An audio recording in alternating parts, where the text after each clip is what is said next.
Good morning students. आज के इस वीडियो लेक्चर में मैं आपका स्वागत करता हूं। जैसे कि अभी हाल में आपका चैप्टर नंबर 7 ट्रायंगल वाला प्यारे बच्चों अभी अभी फिनिश हुआ है।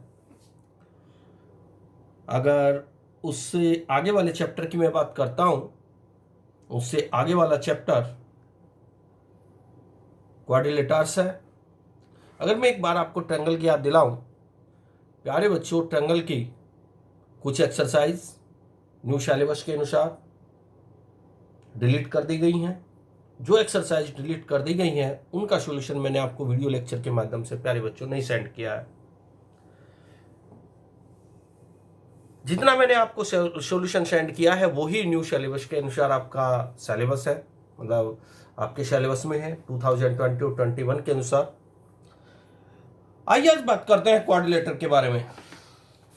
सबसे पहले क्वाड्रिलेटर्स होता क्या है? देखो प्यारे बच्चों, मैंने क्या इसकी डेफिनेशन लिखी है।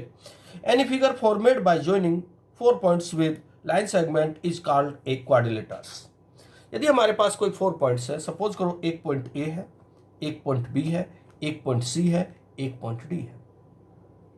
अगर मैं इन पॉइंटों को लाइन सेगमेंट के साथ मीट करता हूं, जैसे एक पॉइंट ए था, एक बी था, मैंने ए से बी को मीट किया लाइन सेगमेंट के साथ, कर्व के साथ नहीं, ऐसे नहीं ऊपर नीचे चल के नहीं, ए से बी को मीट किया लाइन सेगमेंट के साथ।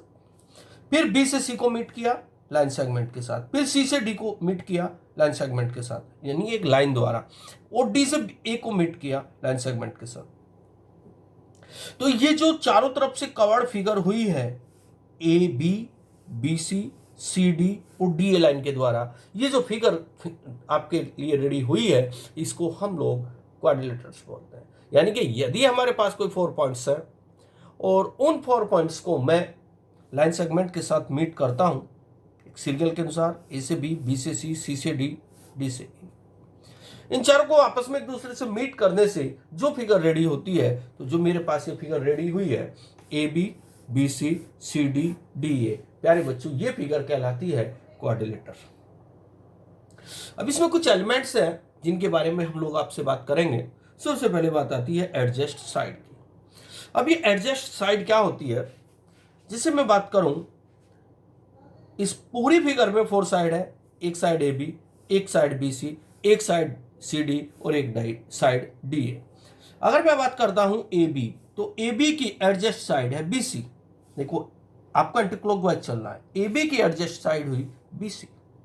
अगर मैं बीसी की एडजस्ट साइड पूछता हूं, बीसी की एडजस्ट साइड पूछता हूं, तो बीसी की एडजस्ट साइड है सीडी। आपका एंटी क्लॉकवाइज चल रहा है, यानी कि अगर मैं एबी की बात करूं तो एबी की एडजस्ट साइड हुई बीसी। अगर मैं बीसी की बात करूं तो बीसी की एडजस्ट साइड हुई सीडी।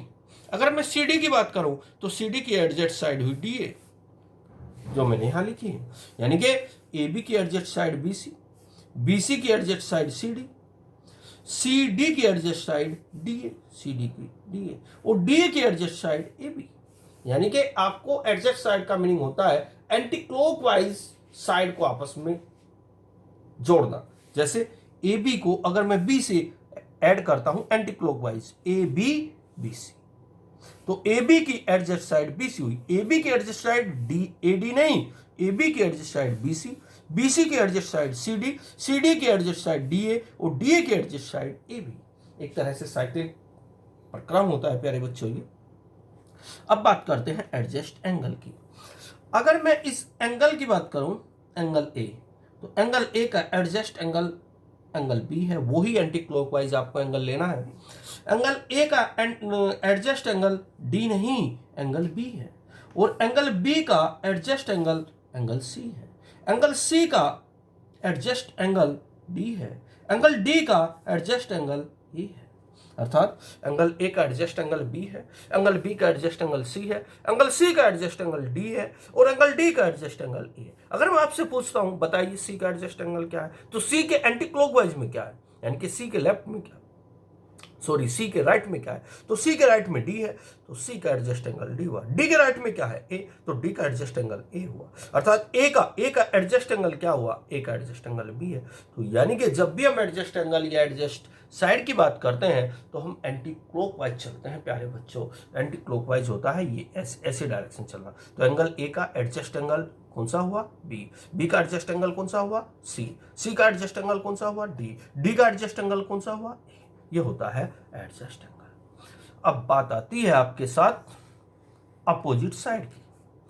प्यारे बच्चों, अगर मैं अपोजिट साइड की बात करता हूं, ए बी की अपोजिट साइड सी डी है, बीसी की अपोजिट साइड, प्यारे बच्चों, बीसी की अपोजिट साइड डी ए है। यानी कि अगर मैं बात करता हूं अपोजिट साइड क्या होती हैं, ए बी की अपोजिट साइड सी डी है, बीसी की अपोजिट साइड डी ए है। अच्छा, अब बात करें अपोजिट एंगल्स की।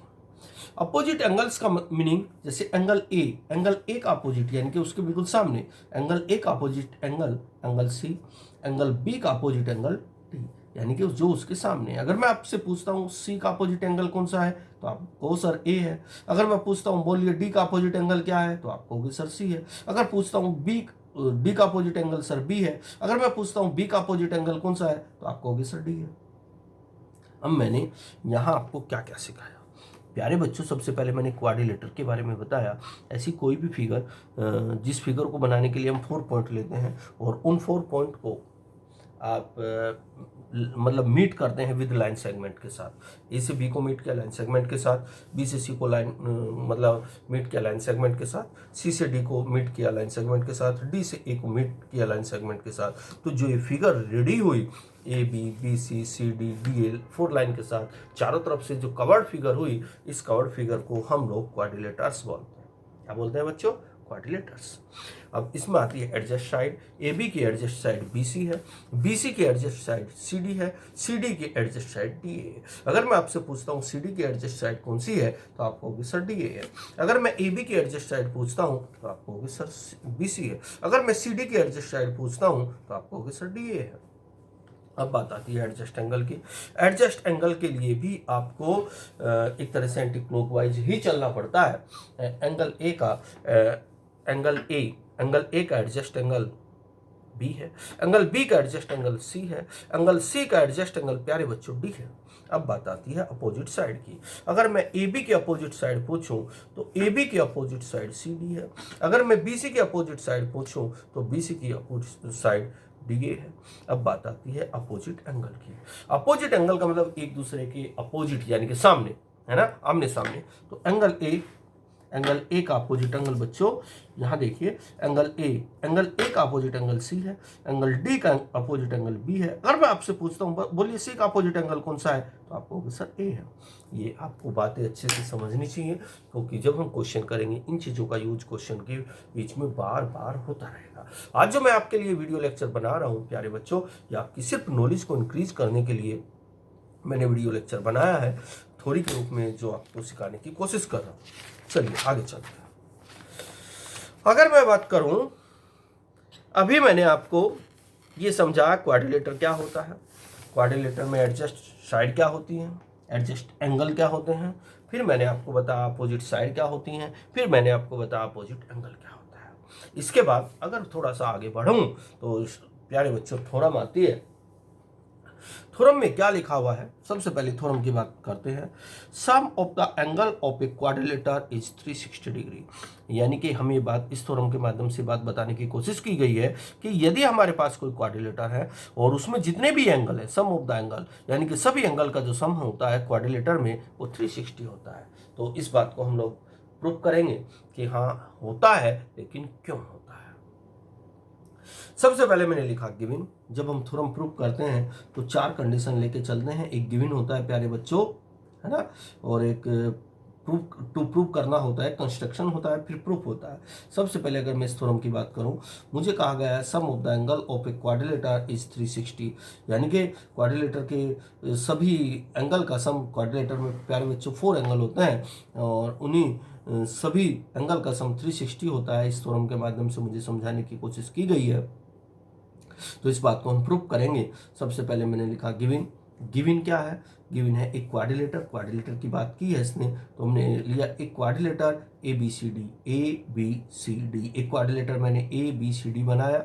और टू प्रूव, मुझे प्रूव क्या करना है, मुझे प्रूव करना है ये वाला एंगल ए, ये एंगल बी और ये एंगल पूरा सी, जो कि बाद में मैंने कंस्ट्रक्शन के माध्यम से बाद में 3 और 4 बनाए हैं, ये एंगल पूरा सी और ये एंगल डी। हम मुझे प्रूव करना है कि इन 4 एंगल का सम, यानी कि एंगल ए का, एंगल बी का, एंगल सी का, एंगल डी, इन 4 एंगल का सम 360 होता है। तो मैंने टू प्रूव लिखा। अब बात करते हैं कंस्ट्रक्शन की। इस थ्योरम को प्रूव करने के लिए आप एक डायगोनल ड्रा कर दीजिए। क्या ड्रा करते होगे बेटा? डायगोनल। या तो आप डायगोनल एसी ड्रा करें या डायगोनल आप बीडी, कोई एक डायगोनल। सपोज करो मैंने ए से सी को मीट कराया, तो ए से सी को मीट कराने से जो एक लाइन ड्रा होगी एसी, ये कहलाएगी इस क्वाड्रिलेटर का डायगोनल। किसी भी क्वाड्रिलेटर में प्यारे बच्चों 2 डायगोनल्स होते हैं, एक एसी और एक बीडी। अभी आपको एक डायगोनल ही ड्रा करना है। एक डायगोनल मैंने एसी लिया, एसीसी को मिला है, तो मैंने कंस्ट्रक्शन में लिखा draw a diagonal AC, ACC को मीट किया। Draw a diagonal AC, ACC को मीट करा। अब बात करते हैं प्रूफ में। मैंने लिखा है we know that sum of angle of a triangle is 180 degree in triangle ABC. किसी भी ट्रायंगल में अगर हमारे पास कोई ट्रायंगल है, कोई भी ट्रायंगल क्यों ना हो दुनिया का, उन सभी ट्रायंगल्स में एंगल का जो सम होता है प्यारे बच्चों वो 360 होता है। तो ये बात मैंने लिखी, we know that sum of angle of a triangle is 360 ABC. अगर मैं एबीसी ट्रायंगल की बारे में बात करूं, आप थोड़ा सा इस थ्योरम को प्रूव करने के लिए, अगर आप इनको एंगल डी या फिर इस वाले एंगल को पढ़ना हो या इसको पढ़ना हो या तो थोड़ा मुश्किल सा हो जाता है। तो मैंने जब मैं इस ट्रायंगल को ड्रा करूंगा तो 2 ट्रायंगल बन जाएंगे और 2 ट्रायंगल्स में 6 एंगल बन जाएंगे। तो मैंने इसको एंगल 1 का नाम दिया, इसको एंगल 2 का नाम दिया, इसको एंगल 3 का नाम दिया, इस वाले को एंगल 4 का नाम दिया, इस वाले को एंगल 5 का नाम दिया प्यारे बच्चों, और इस वाले को मैंने एंगल 6 का नाम दिया। अब मैं ट्रायंगल एबीसी में बात करता हूँ। एबीसी, अगर मैं ट्रायंगल एबीसी में देखता हूँ तो एबीसी में एक तो एंगल 1 बना हुआ है, एक एंगल आपका 4 बना हुआ है और एक एंगल 6 बना हुआ है। तो हमने पढ़ा है किसी भी ट्रायंगल में तीनों एंगल का सम 180 डिग्री होता है। ये मैंने आपको पहले भी प्रूव कराया था। तो angle 1 plus angle 4 plus angle 6 is equal 180 degree, equation number 1। यही बात प्यारे बच्चों मैंने ए डी सी में लगाया। तो ए डी सी में क्या बन जाएगी? Angle 2 plus angle 3, angle 2 plus angle 5 या 3 ले लीजिए, वो तो एक ही बात है। Angle 2 plus angle 5 plus angle 3 is equal 180 degree. इसको मैंने इक्वेशन नंबर 2 का नाम दिया। इसको प्यारे बच्चों मैंने किसका नाम दिया? इक्वेशन नंबर 2 का नाम दिया। इसके बाद मैंने इक्वेशन नंबर 1 और 2 को ऐड कर दिया। 1 और 2 को ऐड किया। 1 और 2 को ऐड करने के लिए सर आपने ऐड क्यों किया? क्योंकि ध्यान दीजिएगा, मुझे एंगल का सम 360 करना है। आप 180 को और 180 को ऐड करोगे तो आपके एंगल का सम 360 हो जाएगा।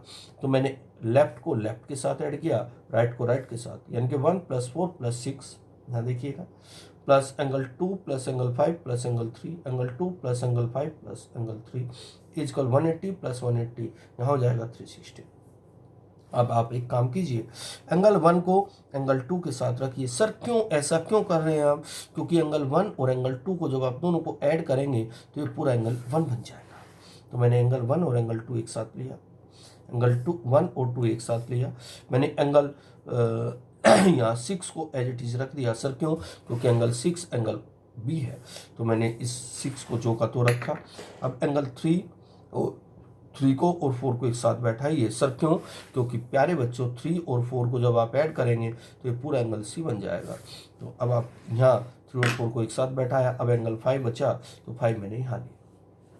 सारे एंगल मेरे पास यहाँ एडजस्ट हो चुके हैं। अब प्यारे बच्चों एंगल 1 और एंगल 2, यहाँ देखना इस फिगर में देखो, एंगल 1 प्लस एंगल 2 दोनों का सम 360, दोनों का सम एंगल ए है। तो 1 और 2 के स्थान पर, इस 1 और 2 के स्थान पर मैं एंगल ए लिख सकता हूँ। अब अगर एंगल 6 को देखेंगे अपने फिगर में आप, एंगल 6 के स्थान पर बी आ जाएगा। तो मैंने एंगल 6 के स्थान पर बी रखा। इसके बाद एंगल 3 + 4 की वैल्यू सी है, तो यहाँ 3 और 4 के स्थान पर सी आ जाएगा। और एंगल 5 की वैल्यू एंगल डी है। तो इस प्रकार एंगल 1 वो angle A plus angle B plus angle C plus angle D equal 360 हो जाएगा। प्यारे बच्चों आज मैंने आपको क्वाड्रिलेटर्स क्या होता है, फिर मैंने इसमें क्वाड्रिलेटर्स में कुछ एलिमेंट्स के बारे में आपको बताया, एडजस्ट साइड क्या होती है, फिर मैंने आपको एडजस्ट एंगल के बारे में बताया, क्वाड्रिलेटर्स में एडजस्ट एंगल कैसे होते हैं, फिर मैंने आपको एक तरह से अपोजिट एंगल भी बताया, फिर अपोजिट साइड भी बताई। ये मैंने 5 बातें आपको समझाई। फिर मैंने आपको ये थ्योरम प्रूव कराई कि किसी भी क्वाड्रिलेटरल में फोर्स एंगल होते हैं और उन फोर्स एंगल का सम 360 होता है। अब आपको इस थ्योरम की काफ़ी प्रैक्टिस करनी है और जो थ्योरी आपको पढ़ाई है उसको सीखने की, अच्छे से समझने की कोशिश करनी है। प्यारे बच्चों, जो वर्क मैंने आज आपके लिए सेंड किया है उस वर्क को भी आपको कंप्लीट अपनी फेयर कॉपी में करना है और ट्रायंगल का जितना मैंने आपको पढ़ाया है वही आपके सिलेबस में था, उससे आगे की एक्सरसाइज आपके सिलेबस में नहीं है। इतना ही वर्क आपको कंप्लीट करना है। इस वीडियो लेक्चर को मैं विराम देने जा रहा हूं, इस उम्मीद के साथ कि आप अपना वर्क अच्छे से टाइम के अनुसार करेंगे। Okay students, bye.